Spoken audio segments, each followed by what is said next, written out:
Sa i përket kësaj çështje, kryeministri Kurti dje ka pasur qëndrim.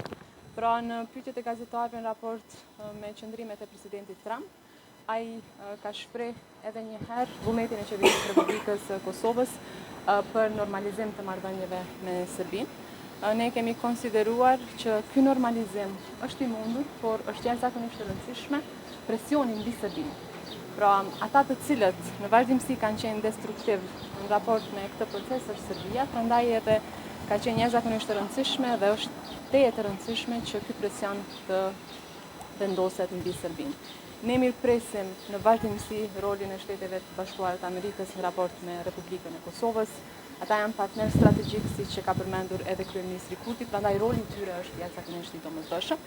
Sa i përket seancës së sotme, unë vlerësoj edhe një herë që është qëndrim i papërgjegjshëm, pra politikisht veprimet e opozitës janë veprime të papërgjegjshme, juridikisht janë shkelje të Kushtetutës së Republikës Kosovës dhe shkelja e gjykimit të gjykatës kushtetuese, për cilën ju e dini që kemi folur tash e sa kohë.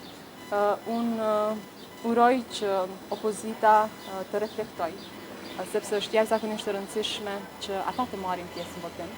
Edhe një herë po e përsëris që nuk themi që ata duhet votojnë domosdoshmë.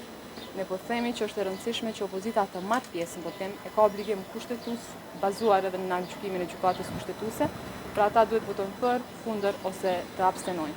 Gjithçka zgjidhet në qoftë se opozita vendos të kryejë detyrat që i ka, gjithsesi deputetët nga radhët e opozitës vendosin që të kryejnë përgjegjësitë që kanë raport me kushtetutën ndaj gjykimin e gjykatës kushtetuese.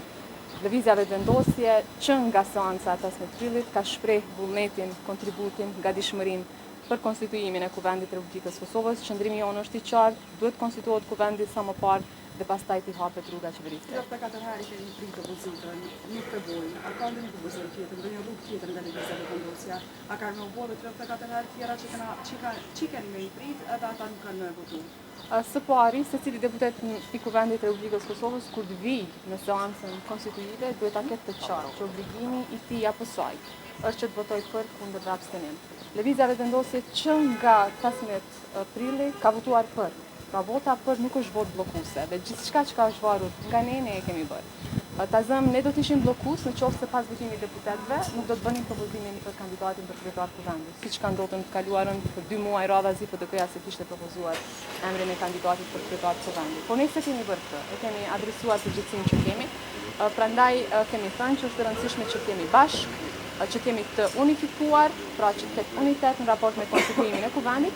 Pastaj kur vje puna te qeveria, përgjegjësia i mbetet lëvizjes, vetëvendosje dhe mandatarit. Zonja Agjiu, po përmendën tash edhe pushimet verora, do të shkojë kuvendi në pushime? Ska pushim pa konstituim, kjo është e qartë. Faleminderit. Kolegë, falë.